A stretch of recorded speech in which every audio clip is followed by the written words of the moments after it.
मुझे लगता है कि साइंस बहुत ही इंटरेस्टिंग चीज़ है।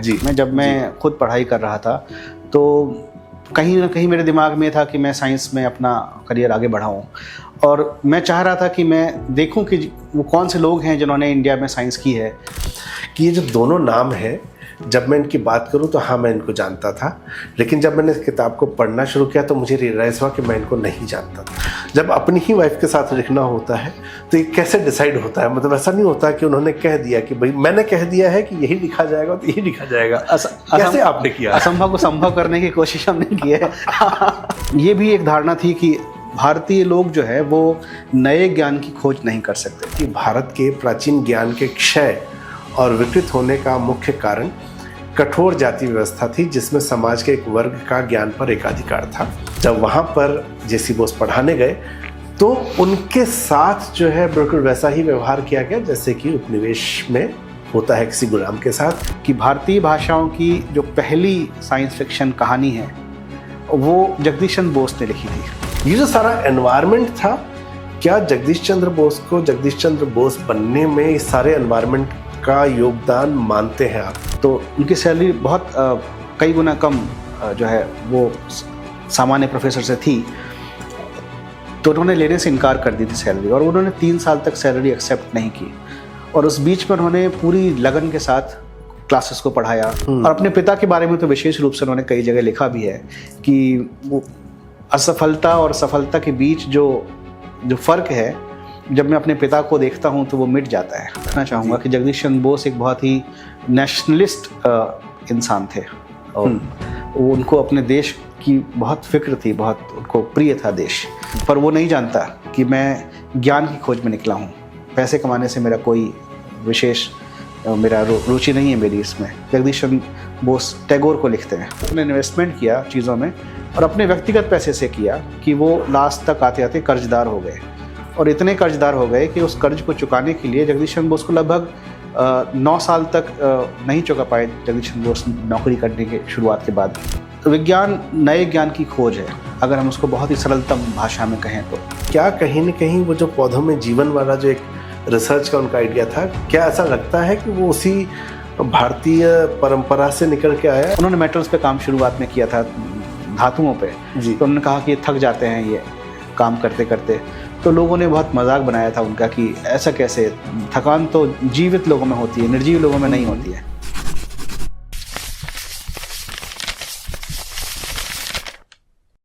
नमस्ते, मेरा नाम है नवीन चौधरी और दैनिक जागरण के बातें किताबें सेगमेंट में आपका स्वागत है। सीखने के बहुत से तरीके होते हैं, जिसमें होता है किताबें पढ़ना, और किताबें ऐसी जो अगर किसी ऐसे व्यक्ति के जीवन के बारे में बताए कि जिनका जीवन अपने आप में प्रेरणा हो, तो सीखने को बहुत कुछ मिलता है। आज मैं कुछ ऐसी ही किताबों के बारे में बात करने जा रहा हूँ। 2 ऐसे नाम जिनको आपने देखा होगा, सुना होगा, डॉक्टर जगदीश चंद्र बोस और रामानुजन। वैज्ञानिक एक और एक गणितज्ञ। इनकी जीवनी है और इसकी जीवनी को लिखने वाले हैं डॉक्टर मेहरवान, जो कि खुद भी एक वैज्ञानिक हैं। आपका बहुत बहुत स्वागत है। शुक्रिया। आपका नाम जो है ना, वो बोलने में मुझे लगता है कि कैसे आपको पूरा नाम से बुलाऊं, डॉक्टर मेहरवान, या आपको सिर्फ मेहर कह के बुलाऊं, कैसे? बिल्कुल मेहर पर्याप्त रहेगा। तो मैं एक परिचय आपको दे दूं कि डॉक्टर मेहर जो है, आप IIT खड़गपुर से पढ़े हुए हैं, इलाहाबाद यूनिवर्सिटी से आपने PhD की है, और अभी CSIR के national institute of science and communication and policy research में साइंटिस्ट हैं। साथ ही साथ academy of scientific and innovative research में असिस्टेंट प्रोफेसर भी है। आदमी साइंटिस्ट है, वही बड़ा भारी काम है, उसके बाद आप पढ़ाने भी लग गए, मतलब बोरिंग नहीं लगता आपको बिल्कुल भी? मुझे लगता है कि साइंस बहुत ही इंटरेस्टिंग चीज़ है जी, और जो भी हम समझते हैं उसे आम लोगों की भाषा में उसी अंदाज में बताना जी और भी ज़्यादा रोचक बात है। तो मुझे हमेशा से था कि मैं टीचिंग करूं, पढ़ाऊं। ऐसा संभव नहीं हुआ, मैं साइंस में पूरी तरह से आ गया, तो टीचिंग का उतना मेरे जीवन में नहीं है। लेकिन मैं कोशिश करता हूं कि अपनी किताबों से, अपने लेखन के ज़रिए मैं जो बातें मुझे समझ में आती हैं, साइंस की बातें जो कई बार लोग बोरिंग समझते हैं, कई बार लोगों को लगता है कि ये तो बहुत ही कॉम्प्लेक्स है, लेकिन उन्हीं बातों को जब हम रोचक अंदाज में पेश करते हैं तो मुझे आनंद आता है। ये मेरे लिए खुशी की बात है। तो क्या यही कारण रहा कि श्रीनिवास रामानुजन और जगदीश चंद्र बोस इनके ऊपर आपने काम किया, क्योंकि साइंटिस्ट के ऊपर जो है बहुत कम लोग मुझे मिल रहे हैं, कम से कम हिंदुस्तान में जिन्होंने काम किया हो, और हिंदी में तो किताबें नहीं के बराबर ही हैं। बिल्कुल, ये रीज़न था, जब ये पर्सनल रीज़न भी था इसमें। जब मैं खुद पढ़ाई कर रहा था तो कहीं ना कहीं मेरे दिमाग में था कि मैं साइंस में अपना करियर आगे बढ़ाऊं, और मैं चाह रहा था कि मैं देखूं कि वो कौन से लोग हैं जिन्होंने इंडिया में साइंस की है, इंडिया में रहते हुए साइंस की है और मुकाम हासिल किया है, तो उनके जीवन कैसा रहा, मैं जानना चाह रहा था। मैं अपने आदर्शों के बारे में जानना चाह रहा था। तो जब मैंने अपने आदर्शों के बारे में, जो भारतीय वैज्ञानिक हैं उनके बारे में पढ़ना शुरू किया, तो मुझे बहुत स्कैटर्ड चीज़ें मिली। ख़ासतौर पे हिंदी में तो है ही नहीं, लगभग ना के बराबर हैं। तो फिर मैंने सोचा कि क्यों ना हिंदी में इनकी जीवनी लिखी जाए, और इनका जो जीवन है, उनका जीवन संघर्ष जो है, वो हमारे स्टूडेंट्स और आम लोगों के लिए भी लाया जाए। अक्सर क्या होता है, जब हम साइंस के वैज्ञानिकों के बारे में बात करते हैं तो ऐसा नहीं है कि साइंस के वैज्ञानिकों के बारे में चीज़ें उपलब्ध नहीं हैं, लेकिन मुश्किल क्या है कि जब भी लोग साइंस के लोगों के बारे में लिखते हैं, विज्ञान के बारे में लिखते हैं, तो कई बार वो साइंस के लोगों के लिए लिखते हैं। उनमें कॉम्प्लेक्सिटी उतनी ही होती है जितनी लोग सोचते हैं कि साइंस के लोगों के जीवन में होनी चाहिए। साइंस कॉम्प्लेक्स है, जो परसेप्शन है, पर आम लोगों के लिए साइंस कई बार नहीं लिखी जाती, आम लोगों को नहीं बताया जाता। ये किताबें भी जब हम लिख रहे थे तो ये हमेशा हमारे दिमाग में था कि कक्षा 8 तक पढ़ा हुआ इंसान, जिसने कक्षा 8 तक पढ़ाई की हो, उसको इन लोगों की साइंस के बारे में समझ में आ जाए, इन लोगों का जो साइंटिफिक अचीवमेंट है वो समझ में आए, एक अंदाज़ा लगे उसको कि हाँ कितना बड़ा काम इन्होंने किया है। तो भाषा और शैली के स्तर पे हमने हमेशा यही मेंटेन करने की कोशिश की है कि ये आम जन को समझ में आए। मैं जब इनको पढ़ रहा था तो मैं इस इंटरव्यू की शुरुआत से पहले भी डॉक्टर मेहर से एक बात कह रहा था कि ये जो दोनों नाम हैं, जब मैं इनकी बात करूं तो हाँ मैं इनको जानता था, लेकिन जब मैंने इस किताब को पढ़ना शुरू किया तो मुझे रियलाइज़ हुआ कि मैं इनको नहीं जानता था। क्योंकि हमारे स्कूल में हमने इनका नाम पढ़ा, इनके बारे में पढ़ा, हम ये जानते हैं कि ये हमारे देश के महान वैज्ञानिक थे या महान गणितज्ञ थे, लेकिन वो इतने महान कैसे बने, इस बात को जानने के लिए ये किताब पढ़नी आवश्यक है।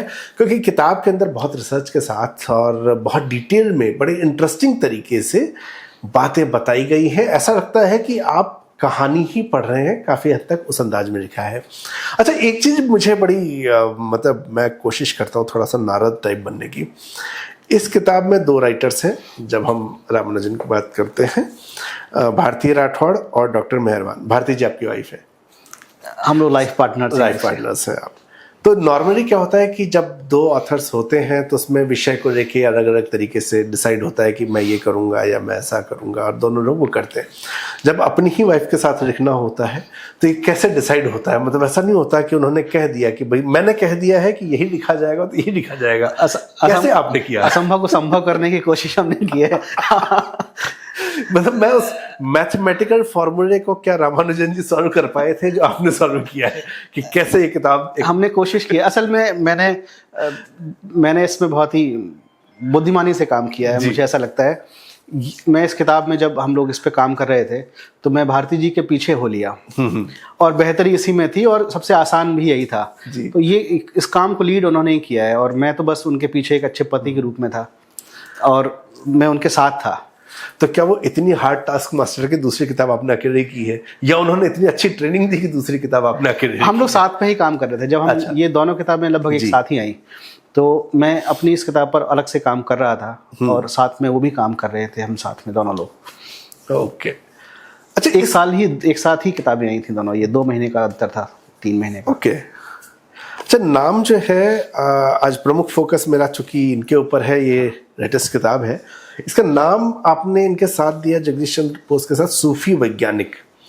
ये थोड़ा सा टाइटल बड़ा इंटरेस्टिंग है। इंग्लिश में भी ये किताब है, द साइंटिफिक सूफी के नाम से। तो ये किस टाइटल के पीछे क्या स्टोरी है? स्टोरी यही है, जब मैं जगदीश चंद्र बोस के बारे में काम कर रहा था, जब मैं रिसर्च कर रहा था उनके बारे में, तो वो जर्नी अपने आप में बहुत ही आध्यात्मिक किस्म की जर्नी मैं कह सकता हूँ उसको, जिसमें मैं उस आदमी के जीवन के तमाम पहलुओं के बारे में, और वो चीज़ें, उनके डिसीजंस, उनके एक्शंस, और उसके पीछे जब हम सोचते हैं कि आखिर वो कौन सी मानसिक स्थिति रही होगी जब उस आदमी ने ये डिसीजन लिया होगा या ऐसा किया होगा।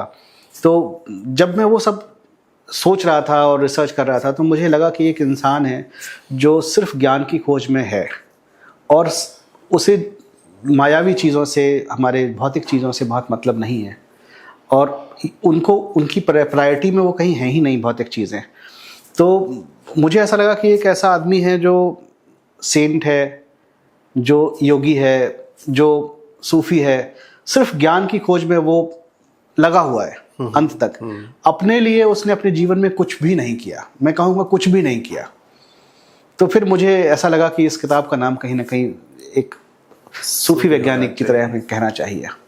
जब बुक को मैं पढ़ रहा था तो मुझे जेसी बोस के साथ साथ बंगाल भी, उस समय का जो बंगाल है वो बहुत प्रोमिनेंटली नज़र आया कि उसके सोशल चेंजेस कैसे हो रहे थे, अंग्रेज़ों का रोल किस तरह से था। तो ये खूबसूरती है इस किताब की कि आप समाज को भी साथ में देखते हैं। तो ये जो प्रयास है ये बहुत सायास प्रयास था कि उस सोसाइटी को दिखाया जाए कि क्या उसका इम्पैक्ट पड़ा है जेसी बोस के जीवन पे, उनकी रिसर्च जिस तरीके से हुई, आगे उन्होंने जैसा पढ़ाई की वो है, या फिर सिर्फ एक था कि उस समय समाज कैसा था, आप ये दिखाना चाह रहे हैं? इसके पीछे ये सायास है। सायास इसलिए है क्योंकि एक धारणा थी जो अंग्रेज़ों के टाइम पे थी कि भारत सपेरों का देश है और ये लोग अंधविश्वासी होते हैं। और ये भी एक धारणा थी कि भारतीय लोग जो है वो नए ज्ञान की खोज नहीं कर सकते। एक धारणा उस समय थी, बहुत ही सशक्त धारणा थी और धारणा वो बहुत लंबे समय तक बाद तक भी रही। अब वो धारणा टूट चुकी है पूरी तरह से, लेकिन उस समय बहुत ही मजबूत थी ये धारणा कि भारतीय जो है वो नए ज्ञान की खोज नहीं कर सकते। विज्ञान तो नए ज्ञान की खोज ही है एक तरह से।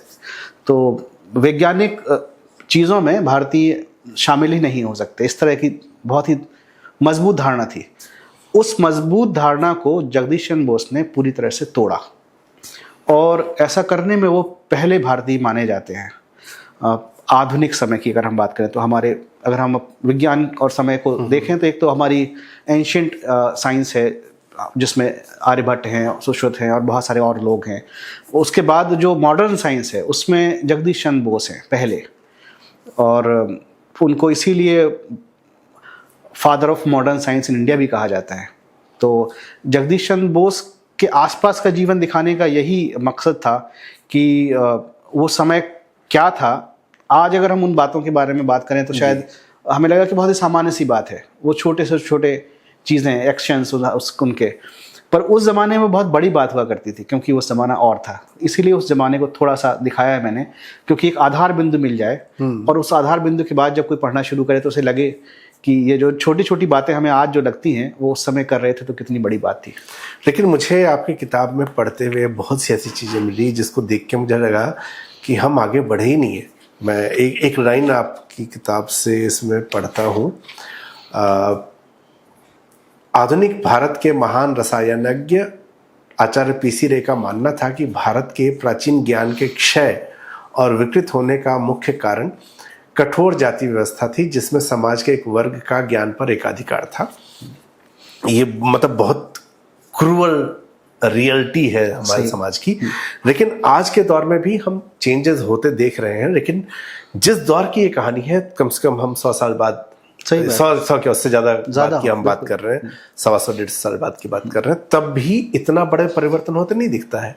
ऐसी कई चीजें हैं। जब मैं फ्रस्ट्रेशन देखता हूँ एक साइंटिस्ट की, जब मैं रिसर्च के लिए जो उनको एक इसमें किताब में मैं आपको बताऊं कि किताब में किस्सा है, जब कोलकाता का प्रेसिडेंसी कॉलेज पहले हिंदू कॉलेज के नाम से था, जब वहाँ पर जेसी बोस पढ़ाने गए तो उनके साथ जो है बिल्कुल वैसा ही व्यवहार किया गया जैसे कि उपनिवेश में होता है किसी गुलाम के साथ। उनको अडॉक रखा गया, उनको टेम्परेरी रखा गया, उनको सैलरी नहीं दी गई, उनके साथ भेदभाव था, जबकि योग्य वो कईयों से ज़्यादा थे। ये चीज़ें आज भी दिखती हैं। तो आप जब सोसाइटी में कह रहे हैं कि कई चीज़ें कठिन थी, मुझे इसको देखते हुए लग रहा है कि देश 150 साल में कहीं आगे भी नहीं बढ़ा बहुत सी जगहों पर। मुझे इस बारे में ऐसा लगता है नवीन जी कि जो ह्यूमन बिहेवियर, जो ह्यूमन नेचर है, हमारे आंतरिक जो हमारी संरचना है, वो शायद वो बहुत बदलती नहीं है। जो समाज के जो फंडामेंटल क्वेश्चंस हैं वो अगर आप देखें तो हज़ारों साल में कई बार नहीं बदलते हैं। यही वो कारण है कि जब रामायण और महाभारत हैं वो हमें लगता है कि जो जिस तरह का कि सामाजिक के जो सामाजिक प्रश्न जो समय थे वो सामाजिक प्रश्न कहीं ना कहीं दूसरे पर्दों में और दूसरे जो है मुखौटों में हमारे सामने आज हैं। तो शायद वो एक समस्या हो सकती है कि हमारा जो मस्तिष्क है, हमारा जो ह्यूमन करेक्ट जो बिहेवियर है वो शायद नहीं बदलता है। अच्छा, बंगाल का आपने इतना प्रोमिनेंटली इसके अंदर वर्णन किया है, रिसर्च में आया होगा, लेकिन जब किसी जगह को कोई इतने अच्छे से जानता है, जैसे मैं बिहार से हूँ, पला बढ़ा मैं राजस्थान में हूँ, तो इन दो स्टेट के बारे में मुझे कभी भी लिखना हो तो मैं बहुत ऑथेंटिसिटी के साथ लिखूंगा। तो आपकी इस किताब को पढ़ते हुए, और चूंकि आपके नाम से स्पष्ट भी नहीं होता है कि आप कहाँ से हैं, तो मैं ये मानता रहा कि आप बंगाली हैं। तो इज इट राइट? क्योंकि बंगाल उतना ऑथेंटिक तरीके से आया है इस पूरी किताब में। शुक्रिया। मैं यूपी से हूँ, मेरी पढ़ाई इलाहाबाद से हुई, आपने बताया। मैं आईआईटी खड़गपुर गया था, पोस्ट डॉक करने गया था मैं आईआईटी खड़गपुर। इसकी शुरुआत ऐसे ही हुई जैसे मैंने बताया कि एक बार मैं चर्चा कर रहा था प्रोफेसर CN राव से, जो कि विज्ञान क्षेत्र में भारत रत्न उनको मिला है, और वो उन्होंने बहुत ही उत्साह के साथ जगदीश चंद्र बोस के बारे में चर्चा की। तो मुझे लगा कि आखिर ऐसा क्या है कि मुझे भी उनके बारे में थोड़ा सा और विस्तार से पढ़ना चाहिए। मैंने पढ़ा था उनके बारे में हालांकि, लेकिन थोड़ा और विस्तार से पढ़ना चाहिए। मैंने जब रिसर्च शुरू की तो मुझे लगा कि मुझे इनके बारे में एक किताब लिखनी चाहिए। पर अच्छी बात यह थी कि मैं बंगाल में था, तो मेरे पास आसपास बहुत सारे लोग थे जो मुझे सपोर्ट कर सकते थे। बहुत ही इंटरेस्टिंग बात यह है कि जगदीश चंद्र बोस न सिर्फ एक अच्छे वैज्ञानिक थे, वो एक बहुत अच्छे राइटर भी थे। और राइटर के बारे में जब हम उनकी बात करें, उनके पक्ष के बारे में, तो मैं आपको बताना चाहूँगा कि भारतीय भाषाओं की जो पहली साइंस फिक्शन कहानी है वो जगदीश चंद्र बोस ने लिखी थी। अच्छा, ये बात बहुत कम लोग जानते हैं। बिल्कुल नई जानकारी है। उसका नाम था पलातक तूफान, और वो बांग्ला में लिखी थी उन्होंने। 1895 के आसपास उन्होंने लिखी थी ये कहानी। और इस कहानी को सर्वसम्मति से माना जाता है कि भारतीय भाषाओं की सबसे पहली साइंस फिक्शन कहानी है ये। और मैं उस कहानी को और जगदीश चंद्र बोस की और बहुत सारी राइटिंग्स को ओरिजिनली पढ़ना चाह रहा था। तो मैंने बांग्ला सीखी, और भाषा को सीखने के बाद मैंने उनकी बहुत सारी रचनाएं पढ़ी। बहुत अमेजिंग बात यह है कि जब वो बहुत ही कोई कॉम्प्लेक्स विषय पर अपना एक रिसर्च पेपर लिखा करते थे और पब्लिश करने भेजा करते थे, उसी सब्जेक्ट को कई बार वो आम लोगों की भाषा में और बहुत ही ब्यूटीफुली बांग्ला भाषा में लिख करके वो किसी अखबार में भेजते थे छपने के लिए। He was a great science communicator. और मुझे लगता है कि अगर मैं थोड़ा सा ज़्यादा उनके बारे में ना कहूँ तो भी मुझे ये कहने में कोई संकोच नहीं है कि मैंने जितने भी साइंस कम्युनिकेटर्स को अब तक पढ़ा है, उनमें से मैं सबसे महानतम साइंस कम्युनिकेटर्स में एक जगदीश चंद्र बोस को मानता हूँ। तो ये पूरी यात्रा रही मेरे लिए, करीब 5 साल की यात्रा रही। मैंने बंगाल को समझने की कोशिश की, उस समय मैंने भाषा को समझने की कोशिश की, और फिर उनके बारे में लिखा। जब आप बांग्ला बड़े अच्छे से बोल लेते हैं। मुझे बोलने में मुश्किल होती है, लेकिन मैं पढ़ लेता हूँ। अरे वाह, पढ़ और समझ लेता हूँ। अच्छा, एक चीज़ बहुत महत्वपूर्ण थी जो इस पूरी किताब को पढ़ते हुए मुझे महसूस हुआ। इनके पिता अधिकारी थे जो अब IAS होते हैं, उस समय सिविल सर्विसेज में थे, ICS में थे। इसके बाद अगर हम समाज को भी देखें तो बंगाल के अंदर बहुत सारा परिवर्तन हो रहा था। वहाँ पर औपनिवेशिक सोच, राष्ट्रवाद, इन सब के बीच में द्वंद्व था। शिक्षा को लेके, समाज सुधार को लेके बहुत सारी चीज़ें लगातार वहाँ पर हो रही थी। द्वारकानाथ टैगोर, राम मोहन राय, इन लोगों ने कोलकाता में कॉलेज की स्थापना की। इवन अंग्रेज ऑफिसर्स भी कई सारे थे जो कि शिक्षा को वहाँ पे बढ़ाने की कोशिश कर रहे थे। ये जो सारा एनवायरनमेंट था, क्या जगदीश चंद्र बोस को जगदीश चंद्र बोस बनने में इस सारे एनवायरनमेंट का योगदान मानते हैं आप? क्योंकि ऐसा नहीं हुआ किसी दौर में हमारे पास देश के किसी और हिस्से से भी कोई और ऐसा मेधावी व्यक्ति निकला हो।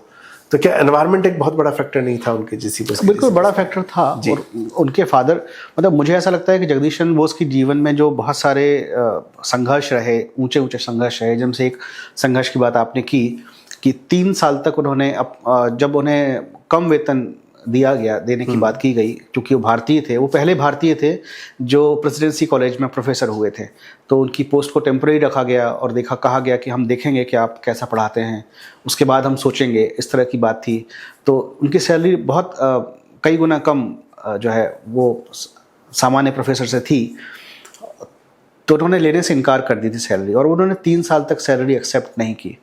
और उस बीच में उन्होंने पूरी लगन के साथ क्लासेस को पढ़ाया, और एक टीचर के रूप में अपनी जो एक महत्ता है, अपनी जो एक अपने आप को इस्टेब्लिश किया। उनकी क्लास में लोग बताते हैं, ऐसा लिखा गया है कि स्टूडेंट्स खड़े होकर पढ़ते थे, और उनकी क्लास में सबसे ज़्यादा भीड़ हुआ करती थी जगदीश चंद्र बोस की क्लासेस में। तो उन्होंने अपने आप को टीचर के रूप में बहुत अच्छे से इस्टेब्लिश किया, और इतने अच्छे से इस्टेब्लिश किया कि एक बार उनकी सीनियर अथॉरिटी ने, जो उस समय डायरेक्टर ऑफ पब्लिक एडमिनिस्ट्रेशन बोला करते थे, उन्होंने बुलाया और उनको सहर्ष और सम्मान कहा कि हम आपको आपकी पूरी सैलरी विद एरियर देना चाहते हैं। और वो बाद में उनको सौंपी गई, और उनको पूरी तरह से जो बराबर सम्मान दिया गया। और इस तरह के लगातार बहुत सारे संघर्ष हैं, पूरे जीवन में संघर्ष हैं उनके। तो उन संघर्षों के बीच में सबसे महत्वपूर्ण बात मुझे जो लगती है वो ये कि वो आदमी अपने आदर्शों से 1 इंच भी नहीं डिगा। और वो ना डिगने की जो क्षमता है, जो ताकत है, वो कहाँ से आती है? जब मैं वो देखने की कोशिश करता था और उसको सोचने की कोशिश करता था कि कहाँ से आती होगी, खोजने की कोशिश करता था लिटरेचर में, तो मुझे लगा कि वो उस समय का बंगाल भी है, उनके पिता भी हैं, और उनके आसपास के लोग भी हैं, जहाँ जो उनको लगातार ताकत देते रहे होंगे। और अपने पिता के बारे में तो विशेष रूप से उन्होंने कई जगह लिखा भी है कि वो असफलता और सफलता के बीच जो फर्क है, जब मैं अपने पिता को देखता हूं तो वो मिट जाता है। उनके पिता का बहुत, क्योंकि उनका संघर्ष है, जब वो शुरुआत होती है वो बड़ी हीरोइक स्टार्टिंग होती है, एक सिविल सर्वेंट जिनके हाथ में इतनी सारी पावर है, और बाद में उनका स्ट्रगल भी बहुत इंटरेस्टिंग है। थोड़ा सा अगर उनके पिता का, क्योंकि मुझे लगता है कि पारिवारिक परिवेश का, बल्कि सबको ही लगता है पारिवारिक परिवेश का एक बहुत बड़ा असर होता है आप जो है वो बनने में। तो थोड़ा सा आप अगर उनके पिता के बारे में भी बता सकें। बिल्कुल। उसके पहले मैं एक बात और अच्छे से रखना चाहूँगा कि जगदीश चंद्र बोस एक बहुत ही नेशनलिस्ट इंसान थे। उनको अपने देश की बहुत फिक्र थी, बहुत उनको प्रिय था देश। ये मैं इसलिए कह पा रहा हूँ कि जब वो लेक्चर्स देने, अपने इन्वेंशंस को बाहर दिखाने अलग अलग देशों में गए, तो बहुत अलग अलग देशों में उनको कहा बड़े बड़े लोगों ने कि क्यों आप भारत जैसे छोटे देश में हैं और जहाँ संसाधन नहीं है, आपको समस्याएं हैं बहुत सारी, आप हमारे यहाँ जाइए, कई गुना वेतन मिलेगा आपको और बहुत सारी सुविधाएं मिलेंगी, अपने आप पेटेंट बेच दीजिए या आप अपनी कोई खोज हमें बेच दीजिए, बहुत सारी बातें, आपकी पीढ़ियाँ अमीर हो जाएंगी। लेकिन वो गए नहीं। मैं आपको एक जिक्र बताता हूँ। एक बार उन्होंने टैगोर को, उनके बहुत अच्छे मित्र थे टैगोर, हालांकि उम्र में तो छोटे थे, टैगोर उम्र में छोटे थे जगदीश चंद्र बोस से, लेकिन उनके अच्छे मित्र थे। एक बार उन्होंने लिखा कि जब मैं लेक्चर दे के बाहर आया तो एक व्यापारी आया मेरे पास और मुझसे मेरे सामने गिड़गिड़ाने लगा कि आप ये खोज मुझे बेच दीजिए, आपकी पीढ़ियाँ अमीर हो जाएंगी, और बहुत सारे प्रलोभन दिए उसने। तो पर वो नहीं जानता कि मैं ज्ञान की खोज में निकला हूँ, पैसे कमाने से मेरा कोई विशेष मेरा रुचि नहीं है मेरी इसमें। जगदीश चंद्र बोस टैगोर को लिखते हैं। तो ऐसे बहुत सारे मौके हैं जहाँ उम्मीद होती है कि यहाँ इस आदमी का जो आदर्श है वो डिग सकता है, लेकिन वो डिगा नहीं। तो उसके पीछे उनके पिता थे, मुझे ऐसा लगता है व्यक्तिगत रूप से कि उन्होंने बहुत सारी चीज़ अपने पिता से सीखी। उनके पिता सिविल सर्विसेज में थे और फिर उसके बाद ऊंचाई पे जाते रहे लगातार। उन्होंने बहुत अच्छा काम किया। स्पेशली जो पीपल्स बैंक से उनके नाम से उन्होंने एक सहकारी बैंक शुरुआत की थी। लोग बोलते हैं कि भारत में जो सहकारी बैंक है वो उस समय की शुरुआती बैंकों में से एक रही होगी, पीपल्स बैंक, जो कि जगदीश चंद्र बोस के पिताजी ने शुरू की थी। और उनके पिताजी ने बहुत सारे नए प्रोग्राम शुरू किए थे। असम में उन्होंने चाय के बागान लगाने की कोशिश की थी। बहुत सारे नए इनिशिएटिव उन्होंने शुरू किए थे युवाओं को ट्रेन करने के लिए। मैं आपको बताऊं कि शायद बंगाल की पहली लेथ मशीन अक्सर इस्तेमाल होती है मशीनिंग करने के लिए। तो लेथ मशीन अमेरिका से मंगाई गई थी, सिर्फ इसीलिए कि बंगाल के जो युवा हैं उनको नई तकनीक के बारे में ट्रेन किया जाए, और वो उनके पिताजी ने मंगाई थी। लेथ मशीन को रखने के लिए कहीं जगह नहीं थी, तो उन्होंने अपने अपने बंगले में एक काफ़ी बड़ा हिस्सा उस ट्रेनिंग सेंटर को दिया था जिसमें वो रहते थे। तो इस तरह उनका बहुत ही, मुझे लगता है जगदीश चंद्र बोस के पिता के बारे में भी एक जीवनी होनी चाहिए।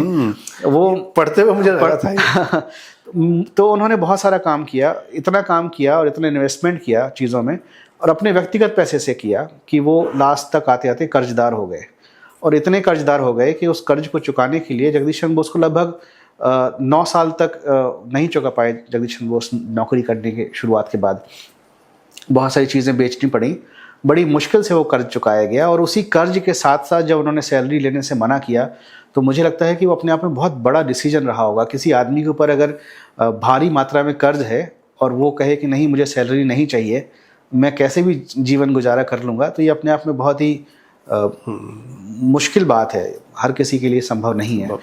तो इन सारी परिस्थितियों में अगर वो डिगे नहीं, तो मुझे लगता है कि वो ना डिगने वाली चीज़ जो है वो शायद उनको अपने पिता से मिली होगी। अच्छा, एक और जो उस दौर में था, पश्चिमी प्रभाव तो आ ही रहा था देश में, और हमारी जो अपनी परंपराएं उनका टकराव था, जिसमें एक परंपरा ये भी कि विदेश जाने को हम गलत ही मानते थे, इनको पढ़ने बाहर जाना था। तो ये जो बैलेंसिंग है पश्चिमी सोच और उसके साथ भारतीय परंपरा, तो जगदीश चंद्र बोस की अगर पूरी ज़िंदगी को देखा जाए, उनके काम को देखा जाए, तो आपको दिखता है कि किसी एक तरफ वो झुके थे या कोई बैलेंसिंग नज़र आती है?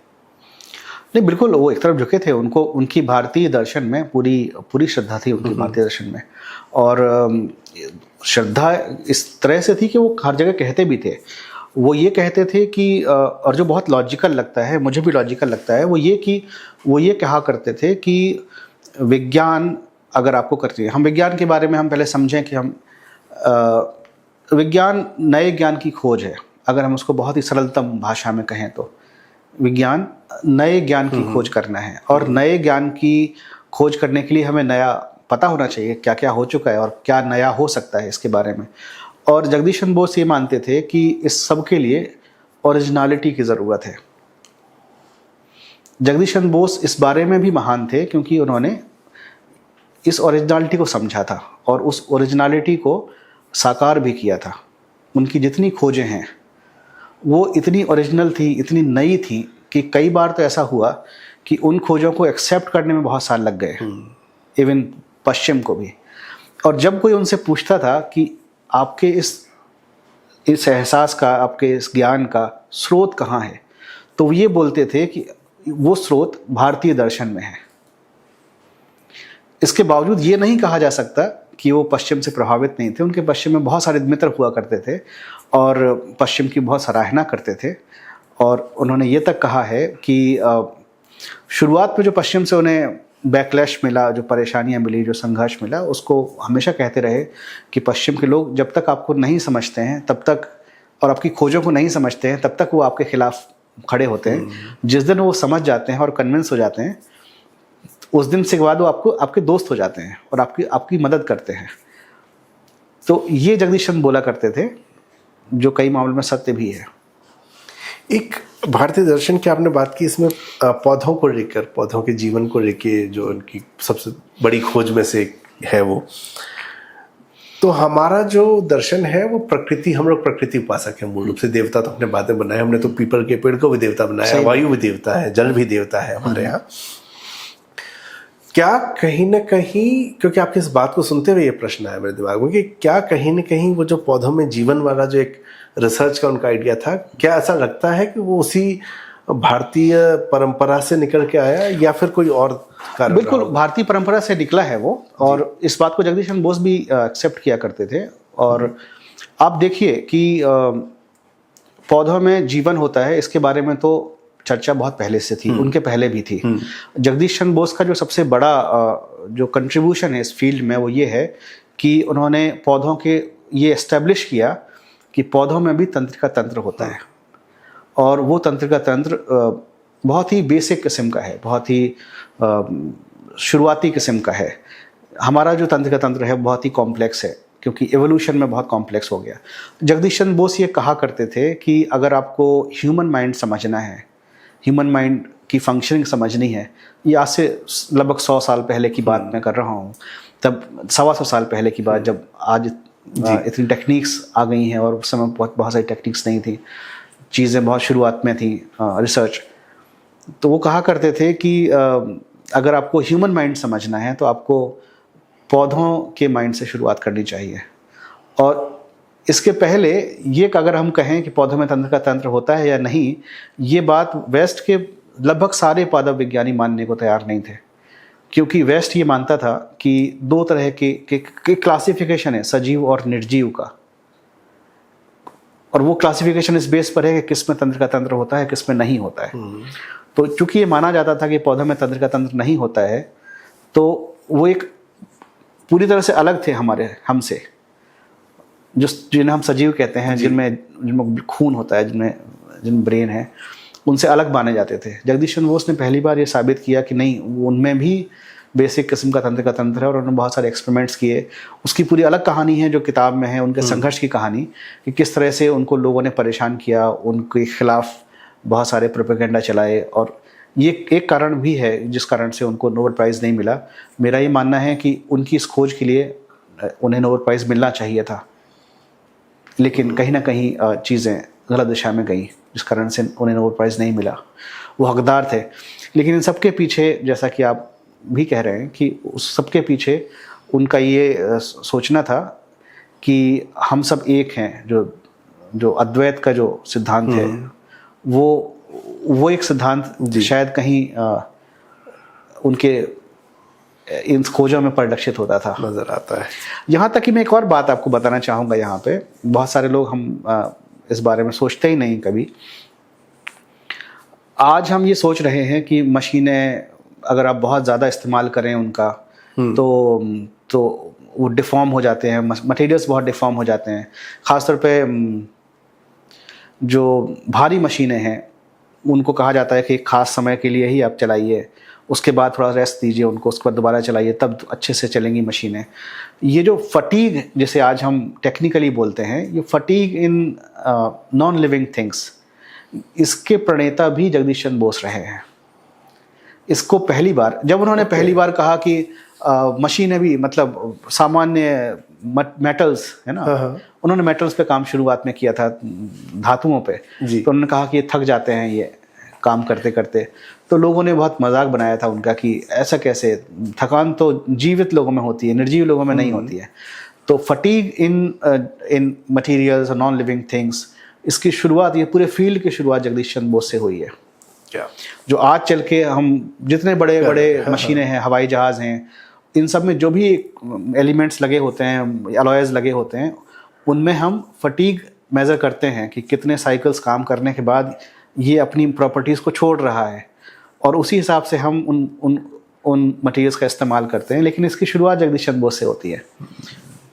अच्छा, एक आपने इनके नोबेल की बात की, तो क्या ये सिर्फ नोबेल ही एक ऐसी चीज़ है जहाँ पर उनको जो मिलना चाहिए था वो नहीं मिल रहा है, या और भी उनके लाइफ में ऐसे कोई एस्पेक्ट्स हैं जो लगता है कि एज अ साइंटिस्ट आपको लगता है कि नहीं, इसका उनको इससे ज़्यादा रिकग्निशन या इससे ज़्यादा मान मिलना चाहिए था? बिल्कुल, मुझे लगता है कि जगदीश चंद्र बोस को जो रिकॉग्निशन अपने देश में मिलनी चाहिए थी, मुझे लगता है कि उतनी शायद नहीं मिली। रिकॉग्निशन का मतलब ये नहीं होना चाहिए कि उनके नाम पे कितने हॉल्स हैं, उनके नाम पे कितने रोड्स हैं। मुझे लगता है ये रिकॉग्निशन का सबसे छोटा स्वरूप हो सकता है। रिकॉग्निशन का मतलब ये होता है कि उस देश के लोग उस हस्ती के बारे में कितना जानते हैं और वो कितना रिस्पेक्ट करते हैं। और मुझे लगता है कि जगदीश चंद्र बोस को जो रिस्पेक्ट उनके अपने लोगों में, अपने देश के लोगों में मिलनी चाहिए थी, वो अभी तक नहीं मिली है। बिल्कुल, ये मैं खुद जब मैंने बात शुरू की थी तो मुझे मतलब ये कहते हुए शर्मिंदगी भी है कि हाँ, मैं जानता था नाम, लेकिन मैं अक्षर में नहीं जानता था। तो ये मुझे लगता है कि वाकई आपने बड़ी मतलब गहरी बात कही है कि हमने इस चीज़ के ऊपर कभी ध्यान नहीं दिया। लेकिन यही जानने न जानने के ऊपर एक प्रश्न मेरे दिमाग में फिर से आता है। आपने इसमें मैकॉले के बारे में एक सेंटेंस लिखा है कि मैकॉले के विचार भारतीय लोगों को बेहतर शिक्षा देने के पक्ष में नहीं थे, मैकॉले भारत में उतनी ही शिक्षा देना चाहते थे जितने में अंग्रेज शासन यहाँ सुचारू रूप से चलता रहे, भारतीय विद्रोह न कर सके। और ये वहाँ पे उस दौर में बहुत सारे अंग्रेजों के ऐसे ही विचार थे, जब कुछ अंग्रेज ऐसे भी थे जिन्होंने की सहयोग भी किया शिक्षा को बढ़ाने में। इतने वर्षों के बाद ये बात संभवतः 1849 की आपने 65 के आसपास की आपने ये बात लिखी है। 2025 में भी क्या ऐसा नहीं लगता कि भारत में अभी भी हम जगदीश चंद्र बोस बनाने वाली काबिलियत पैदा नहीं कर पा रहे हैं? हमारे पास अभी भी जो है नौकरी करने वाली ही जनता ज़्यादा तैयार हो रही कि क्लर्क बन जाए, कुछ लोग जो बहुत अच्छा पढ़ सके वो IAS बन जाए, और अगर किसी को साइंटिस्ट बनना है तो उसको 99% चांस है कि वो देश के बाहर जाकर ही बन पाएगा, बाहर से ही पढ़ के आएगा।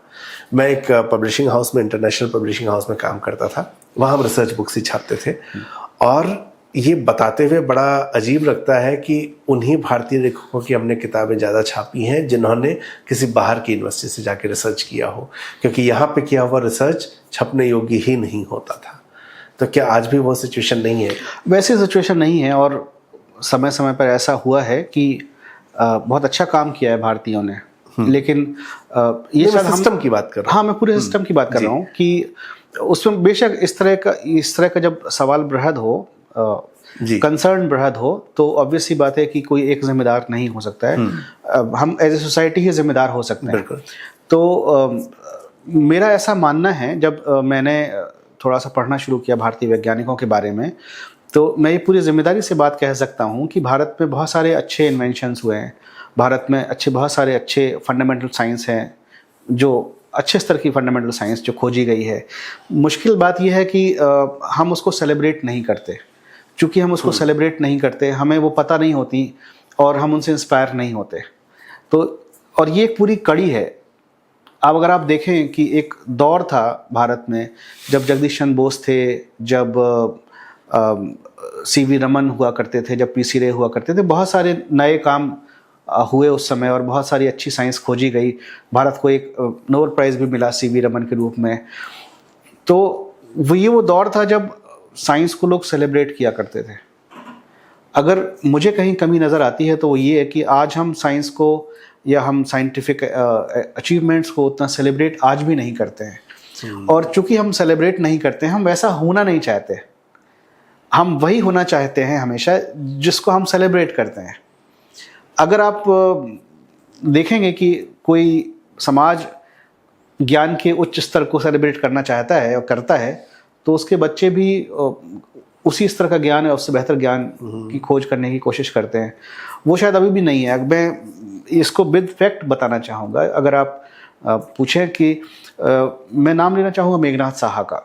मेघनाथ साहा पूरी तरह से भारतीय वैज्ञानिक थे, भारत में उनकी पढ़ाई हुई थी। और आपको जान के आश्चर्य होगा कि आइंस्टीन का जो रिलेटिविटी का पेपर था, और ये उस दौर की बात है जब साइंस मूलतः अच्छी किस्म की साइंस जर्मन में छपा करती थी। अंग्रेज़ी साइंस की भाषा तब तक नहीं बनी थी, ये बहुत बाद की बात है। तो मेघनाथ साहा ने उनका पेपर SN बोस के साथ मिल करके ट्रांसलेट किया था, और वो पहला ट्रांसलेशन था अंग्रेज़ी में। तो हम बात कर रहे थे मेघनाथ साहा की। मेघनाथ साहा ने अपना सारा काम, जिस काम के लिए उनको जाना जाता है, solar ionization, theory of ionization के लिए, वो भारत में ही किया था। GN रामाचंद्रन ने ट्रिपल हेलिक्स थ्योरी का सारा काम भारत में ही किया। लेकिन हमें से बहुत लोग, और ये दोनों काम ऐसे हैं जिनके लिए मतलब एक नोबेल के बराबर के काम हैं। मेघनाथ साहा को तो नोबेल के लिए नॉमिनेट भी किया गया था। अगेन सब लोग बोलते हैं ये बात कि GN रामाचंद्रन को नोबेल प्राइज़ मिलना चाहिए था, नहीं मिला, किसी कारण से नहीं मिला। उसके बहुत सारे कारण हो सकते हैं, लेकिन इस बात में कोई मतभेद नहीं है कि वो जो काम है वो बहुत ऊंचे दर्जे का काम है। तो हमारे देश में ऐसे अनगिनत काम हैं, ऐसे अनगिनत काम गिनाए जा सकते हैं। गोविंद स्वरूप जी का नाम भी याद किया जाना चाहिए। आज़ादी के बाद उन्होंने देश में साइंस के लिए बहुत सारा काम किया। और तो इन सब लोगों के बारे में हमारे लोगों को जानना चाहिए। ऐसा नहीं है काम नहीं हो रहा है, काम कम हो रहा है, लेकिन उसके पीछे एक रीज़न ये भी है कि हमारा इंटरेस्ट नहीं उसमें। जब देश के युवा उस नए तरह के ज्ञान को सेलिब्रेट ही नहीं करेंगे और वैसा नहीं होना चाहेंगे, तो ऑब्वियस सी बात है कि जो इंटेंसिटी है काम की वो कम हो जाएगी। तो इस मौके का हम फ़ायदा उठाते हैं, क्योंकि जब आपकी बात में सुन रहा हूँ तो मुझे लगता है कि जब बचपन में हमसे पूछा गया आप क्या बनना चाहते हो, तो हमने कहा डॉक्टर, तो हमने कहा इंजीनियर, किसी ने कहा IAS, और बहुत किसी की समझ में आया तो कोई प्रोफेसर कह देता है। इससे ज़्यादा हमारे को समझ नहीं आता। ज़्यादा हुआ तो बैंक और रेलवे, यही हमारा ख़त्म हो जाता। साइंटिस्ट हमारे दिमाग में कभी आया नहीं आया। शायद उसका कारण जब मैं आपकी बात सुन रहा हूँ तो मुझे लगता है कि इतना कुछ होने के बावजूद सेलिब्रेट नहीं किया गया। तो अब जो युवा हमें सुनेंगे इस पॉडकास्ट में, अगर हमें उनको ये बताना हो कि हाँ, भारत में रहकर भी तुम साइंटिस्ट बन सकते हो, तो क्या ये संभव है? और आपकी तरह आप तो यहीं पढ़े हैं, आपने यहाँ रिसर्च भी आपने यहीं से की, और उसके बाद आप एक सफल साइंटिस्ट हैं। तो अगर इस चीज़ को मैं बच्चों को बताना चाहूँ आपके थ्रू कि कैसे भारत में रहकर वो एक वैज्ञानिक बन सकते हैं, क्या रास्ता होगा? नहीं, अब तो भारत में बहुत सारे अच्छे इंस्टीट्यूशंस हैं जो इंटरनेशनल स्टैंडर्ड के हैं। TIFR है, NCBS है जो बायोलॉजी के लिए है, बहुत सारे IITs हैं, इंडियन इंस्टीट्यूट ऑफ साइंस है, और अभी भारत में अच्छे इंस्टीट्यूशंस की कमी नहीं है। और पर मुझे ऐसा इसमें कोई बुरा नहीं लगता है कि अगर मैं कुछ नया काम सीखने भारत के बाहर जाऊं तो। पर मेरे लिए इम्पोर्टेंट ये है कि क्या हम दोबारा भारत में आके काम करना चाहते हैं, और हम क्यों नहीं भारत में आके काम करना चाहते। ज्ञान लेने के लिए तो हम कहीं भी जा सकते हैं और हमें जाना चाहिए, इसमें कोई बुराई नहीं है। और लेकिन हमें काम करने के लिए अपने देश में चुनना चाहिए, जैसे जगदीश चंद्र बोस ने चुना। वो कैम्ब्रिज में पढ़ाई करने के बाद देश आए थे, और उसके जब वो भारत में काम कर रहे थे तब भी वो जब भी चाहते वो इंडिया के बाहर किसी बड़ी यूनिवर्सिटी में उनको मौके मिल जाते, लेकिन वो नहीं गए, उन्होंने देश में ही चुना। कई लोग तो ये भी बोलते हैं कि अगर उन्होंने चुना होता बाहर जाना तो शायद वो और बड़े आदमी होते और उनका नाम होता और उन्होंने बहुत सारी खोजें की होती, लेकिन उन्होंने देश में रहकर ही काम करने को चुना। तो हमें वो चुनना चाहिए और पूरे गर्व से चुनना चाहिए। इसमें कोई मुश्किलें हैं, इसमें कोई शक नहीं है कि हमारे यहाँ हो सकता है कि किसी और देश की अपेक्षा हमारे यहाँ थोड़ा सा मुश्किलें हों, पर ये सब एक से कई पहलू होते हैं। अगर कोई चीज़ यहाँ आसान है तो वहाँ मुश्किल होगी, कोई चीज़ वहाँ मुश्किल है यहाँ आसान होगी। मुझे लगता है कि हमें पॉजिटिवली सोचना चाहिए इस बारे में। मुझे लगता है इस पूरे जो जेसी बोस का जीवन है उसमें जो आपने बात कही उसमें एक महत्वपूर्ण बात निकल के आ रही है कि शिकायत तो मैं कर रहा हूँ आपसे, लेकिन उस शिकायत का सॉल्यूशन योग्य होने के बाद मैं दे पा रहा हूँ कि नहीं दे पा रहा हूँ। जिसके पास योग्यता नहीं है वो सॉल्यूशन शायद नहीं दे पाएगा, वो शिकायत कर रहा है। लेकिन जब मैं शिक्षित हो गया, मेरे पास योग्यता आ गई, तो मैंने चुना कि मैं कहीं और चला जाऊं। जेसी बोस का जीवन संभवतः एक वो बहुत बड़ा उदाहरण है कि जब मैं योग्य हो गया, मैं वापस यहीं आऊँगा, यहीं पढ़ाऊँगा, यहीं अपना काम करूँगा। तो ये बड़ी सुंदर बात आपकी बात से निकली। अच्छा, एक चीज़ जब मैं इसको पढ़ रहा था मुझे लगा कि हाँ, कुछ चीज़ें तो हमने कहीं ना कहीं पढ़ी ही हैं। बायोग्राफी लिखना ये टेढ़ा काम है, ये असल में टेढ़ा काम है। लगता बहुत आसान है, किसी की ज़िंदगी है, लेकिन उस ज़िंदगी के बारे में कुछ इन्फॉर्मेशन पहले से है जो लोग एक्सेस कर सकते हैं आपकी किताब के बिना भी। तो आपके सामने पहला चैलेंज तो ये आता है कि ये तो उपलब्ध है मसाला, तो मैं इस मटेरियल को किताब में डालूंगा तो लोगों को नया क्या दिखेगा। दूसरा है कि चीज़ें जो उपलब्ध नहीं है वो उपलब्ध नहीं है इसलिए मुझे भी नहीं पता, तो आपको वो भी रिसर्च करना है। आपने वो भी रिसर्च किया। इसके बाद जब हम व्यक्ति की बात करते हैं तो व्यक्ति है तो फिर तो उसके जीवन में अच्छा और बुरा सब होगा। अब आपका विषय जो है जब वो बताने का है तो फिर ये चैलेंज हो जाता है कि मैं अपना फोकस किस पे रखूं, सिर्फ साइंस पे रखूं या उनके निजी जीवन पे भी रखूं या उसके अच्छे या बुरे पहलू पर रखूं। तो ऐसे बहुत सारे प्रश्न बायोग्राफी लिखते टाइम आ जाते हैं। तो ये चैलेंजेस कौन कौन से ऐसे आप लोगों के सामने आए और सॉल्यूशन कैसे निकला है जब आपने इन दोनों ही व्यक्तियों के बारे में, चाहे रामानुजन के बारे में लिखा चाहे आपने जेसी बोस के बारे में लिखा? मुझे लगता है ये व्यक्तिगत रूप से अलग अलग होता है। जब हम किसी अलग व्यक्ति के बारे में काम कर रहे होते हैं तो वो प्रश्न अलग होते हैं, दूसरे के बारे में शायद अलग होते हैं। मेरे लिए तो ऐसा था। मैं अगर इसको बहुत ईमानदारी से कहूँ तो मैं ये कह सकता हूँ कि सबसे पहले हम ये देखते हैं कि ऐसी कौन सी इंपॉर्टेंट चीज़ें हैं जो बिल्कुल पता होनी ही चाहिए, और फिर उनके पीछे की बातें भी जो ज़रूरी हैं कम से कम, जिस कारण से हमारा उद्देश्य इस बायोग्राफी, इन दोनों बायोग्राफीज़ में ये था कि हमारे देश के युवा अपने देश के लोगों के बारे में, अपने देश के महान वैज्ञानिकों के बारे में जाने, और न सिर्फ जाने, उनके जो साइंटिफिक अचीवमेंट्स हैं उनको वो समझने की थोड़ा कोशिश करें, उन्हें पता लगे कि कितना बड़ा काम किया है। मैं ऐसा नहीं है कि पूरा सब कुछ साइंस समझाना चाहता था कि उन्होंने एग्जैक्टली साइंस में क्या किया और कौन कौन सी महीन खोजें की। हमारा उद्देश्य ये नहीं था। हमारा उद्देश्य ये था कि आम जनता जो है वो ये समझे कि आखिरकार कुछ तो बड़ा था, और क्या बड़ा था उसको सामान्य भाषा में, वो अपने परिवेश के हिसाब से मैं उनकी भाषा में उन्हें समझा दूं, और उनके पीछे के उनके संघर्ष को भी समझाऊं कि अगर उन्होंने इतना बड़ा काम इस देश पर रहते हुए किया तो उसके पीछे उनके संघर्ष क्या थे, क्योंकि उन संघर्षों से हम सब कनेक्ट होते हैं। असल में मुझे ऐसा लगता है व्यक्तिगत रूप से कि हम किसी से अगर कनेक्ट होते हैं उसके पीछे हमारे कॉमन संघर्ष होते हैं, शायद बहुत अच्छे से हम कनेक्ट होते हैं जब ऐसा होता है। तो जब हम किसी बहुत ऊंचे आदमी के बारे में उनकी बायोग्राफी पढ़ना चाह रहे होते हैं तो कहीं ना कहीं हम शायद ये भी खोज कर रहे होते हैं कि मेरे जीवन में जो संघर्ष चल रहे हैं अभी, उनका सोल्यूशन क्या मैं उनके संघर्ष से निकाल सकता हूँ क्या। वो भी तो उसी रास्ते पर गए थे जिस रास्ते पे मैं जा रहा हूँ, तो उनके रोड़े और मेरे रोड़े क्या कहीं कॉमन मिल रहे हैं क्या, जहाँ उनकी गलतियों से या उनके जो है उनके कामों से हम अपने रोड़े थोड़ा सा कम कर लें। हम यही चाहते हैं। तो हम यही चाहते थे कि एक तो वो समझें कि हमारे यहाँ भी एक महान हस्ती हुई है, हमारे यहाँ महान हस्तियाँ हुई हैं, और उन महान हस्तियों का संघर्ष क्या रहा है, उन संघर्ष से थोड़ा बहुत हम भी इंस्पिरेशन पा सकें। हमारा उद्देश्य ये था। तो व्यक्तिगत स्तर पर हम कोशिश करते हैं कि वो कंटेंट किताब में आए, क्योंकि जब मैं जेसी बोस के बारे में पढ़ रहा था मैं बहुत प्रभावित हुआ। मतलब मैं जेसी बोस के बारे में बात करता हूँ तो मेरे आज भी रोंगटे खड़े होने लगते हैं। तो क्योंकि उस आदमी का संघर्ष बहुत ही महान था और बहुत ही वॉज अ पॉलीमैथ जिसे हम कहते हैं। बहुत सारी चीज़ों पे काम किया, फिजिक्स की पढ़ाई की थी, बॉटनी में बहुत सारा काम किया, और यहाँ तक कि प्लांट न्यूरो साइंस जैसे हम कहते हैं आज, उसके शुरुआती जो लोगों में से एक थे। उन्होंने जो सब्जेक्ट्स की दीवारें थी, पहले सब्जेक्ट्स कंपार्टमेंटलाइज होते थे, फिजिक्स अलग था, केमिस्ट्री अलग था, बायोलॉजी अलग था, उनके बीच बड़ी बड़ी दीवारें थी। फिजिक्स का आदमी साइंस बॉटनी नहीं करता था, बॉटनी का आदमी फिजिक्स नहीं करता था। आज ऐसा नहीं है। तो उन दीवारों को तोड़ने वाले जो शुरुआती लोग थे उनमें से एक जेसी बोस भी थे। और रामानुजन का जीवन भी ऐसा ही रहा है, बहुत सारे स्ट्रगल्स रहे हैं। तो हमारा उद्देश्य यही था कि उनकी महानता को, उनके काम की महानता को आम से आम भाषा में हम लोगों तक पहुंचाएं। अच्छा, जब दो साइंटिस्ट के बारे में आप काम कर रहे हैं, बाकी पढ़ते औरों के बारे में भी, कई बार ऐसा होता है कि एक जैसे प्रोफेशन के लोगों के में कुछ कॉमन मिलना शुरू हो जाता है। ऐसा कभी महसूस हुआ कि इन सब के जीवन में कोई एक फैक्टर जो कहीं आसपास का हो, कॉमन सा रहा हो? पैशन कॉमन देखी है मैंने कि जितने बड़े लोग हुए हैं सब में अपने काम को लेके बहुत पैशन रही है।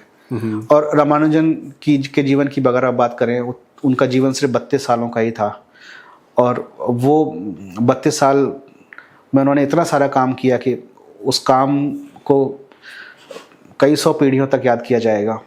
और तो वो बिना पैशन के नहीं हो सकता है।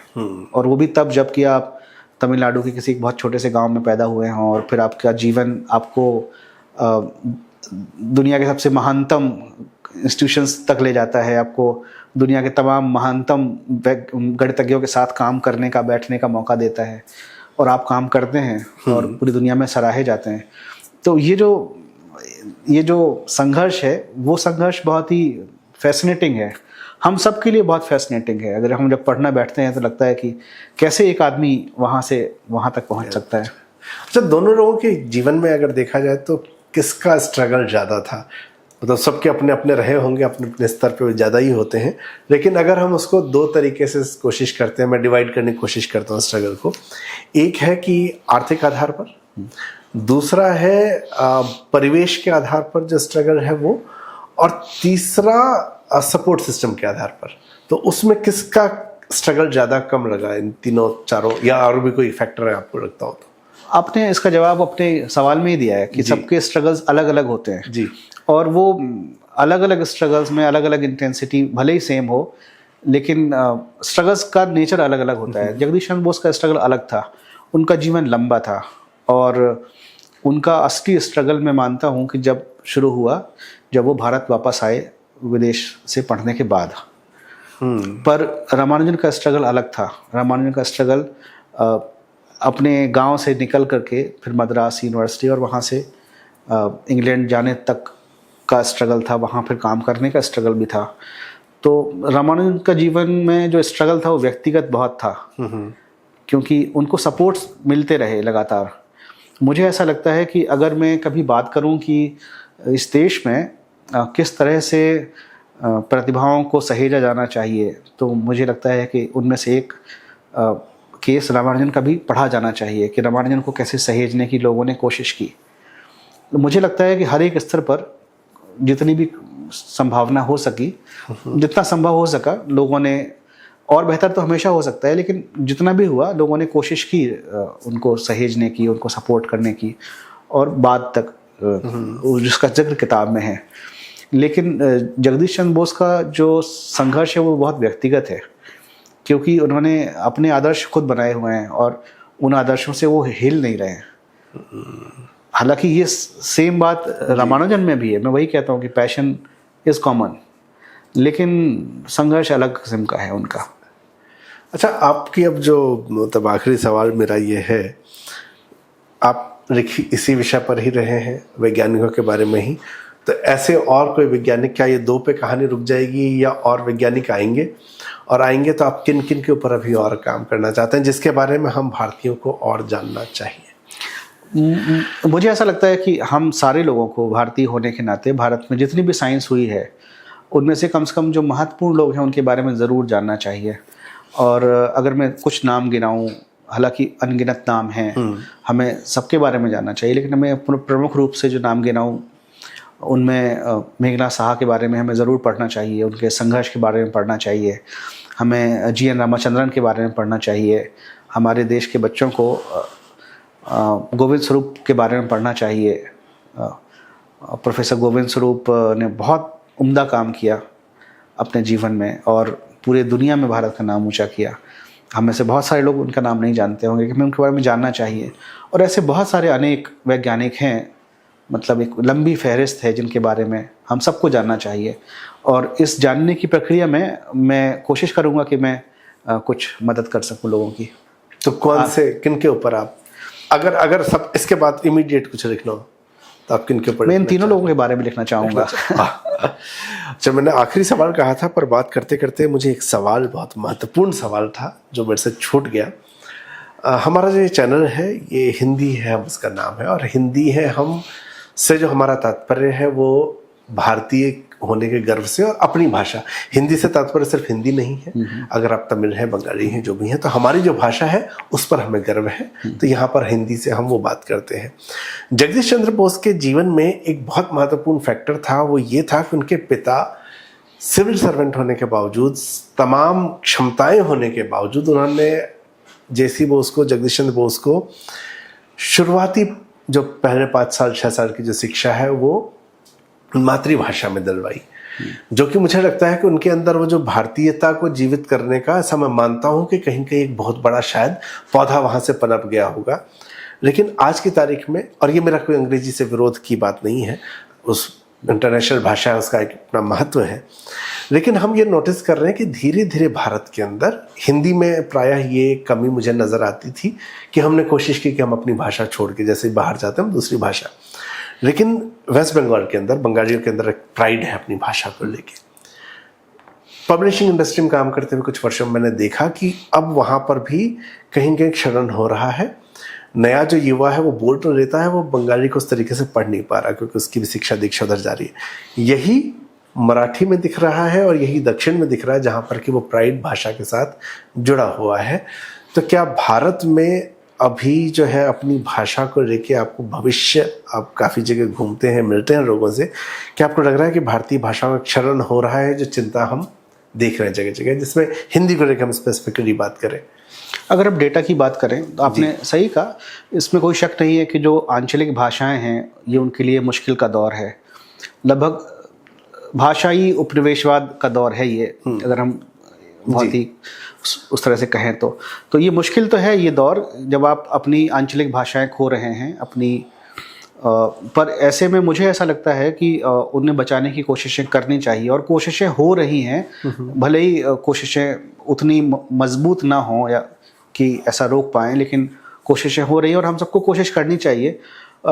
एक जो बात मुझे कई बार, शायद हम जब बातचीत कर रहे होते हैं तो एक बात खटकती है मुझे कई बार कि हम एक से अधिक भाषाएं नहीं सीखना चाहते, या हम कई बार भाषाओं पर उतना ध्यान देते ही नहीं। मेरा मानना ये है कि बिना भाषाओं के या भाषा के स्तर पे बिना मजबूत हुए आप किसी विषय में आप महारत हासिल नहीं कर सकते, किसी भी विषय में। तो अगर आपको किसी भी विषय में अगर आपको एक्सेल करना है तो भाषाई स्तर पर बहुत मजबूत होना पड़ेगा। और जब मैं भाषाई स्तर की बात करता हूँ तो मैं एक भाषा की बात नहीं कर रहा हूँ। मुझे लगता है कि जितनी अधिक भाषाएं आपको आती हों उतनी अधिक भाषाएं आपको सीखनी चाहिए। और मुझे ऐसा लगता है कि जब भी आप भाषा सीख रहे हों तो कई बार हम बहुत परेशान होकर के भाषाएं सीखते हैं, मजबूरी में भाषाएं सीखते हैं। और मेरा मानना ये है कि बिना आनंद के कोई नई भाषा नहीं सीखी जा सकती। तो अगर हमें ऐसा भाषा सीखने में आनंद महसूस नहीं हो रहा है तो फिर वो जर्नी बहुत ही मुश्किल हो जाने वाली है, असंभव सी हो जाने वाली है। तो बिना आनंद के नई भाषा नहीं सीखी जा सकती। और मुझे लगता है जितनी अधिक भाषाएं सीखने का मौका मिले वो सीखना चाहिए, और मैं ऐसा करने की कोशिश करता हूँ। बांग्ला भी आपने किताब के लिए सीखी ही है। तो आज जो हमारी बातचीत हुई उस बातचीत में कई महत्वपूर्ण मुद्दे निकले, भाषा की हमने बात की। दूसरा जो मुझे लगता है कि एक बहुत बड़ी कमी हमारी रही है कि हम अपने ही लोगों को नहीं पहचान पाए जिन्होंने इस देश को, अपने अपने क्षेत्र को बड़ा बनाने में बहुत बड़ा योगदान दिया, जिसमें कि ये 2 नाम भी शामिल हैं।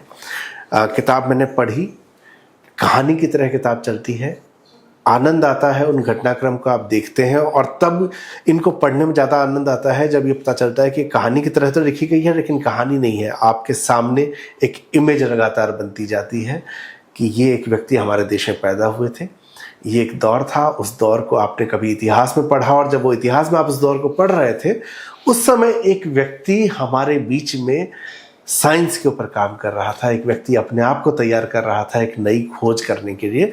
उसको इमेजिन करते हुए, पढ़ते हुए जो है एक बहुत ही खूबसूरत सी फीलिंग आती है। डॉक्टर मेहरवान की किताबें, जगदीश चंद्र बोस एक असाधारण व्यक्तित्व, सूफी वैज्ञानिक, और जो दूसरी किताब है विनम्र विद्रोही, नाम भी बहुत इंटरेस्टिंग है, अद्वितीय गणितज्ञ श्रीनिवास रामानुजन की प्रामाणिक जीवनी। ये दोनों ही किताबें पेंगुइन स्वदेश से आई है। रामानुजन वाली किताब जो है 350 रुपये की है, और जेसी बोस वाली किताब की कीमत है 250 रुपये। तो जहाँ जहाँ किताबें मिलती है वहाँ से आप इसको खरीद सकते हैं। मेहर जी, आपका बहुत बहुत धन्यवाद, आज आप आए, आपने इतनी सारी बातें हमारे साथ की। बहुत बहुत शुक्रिया बुलाने के लिए।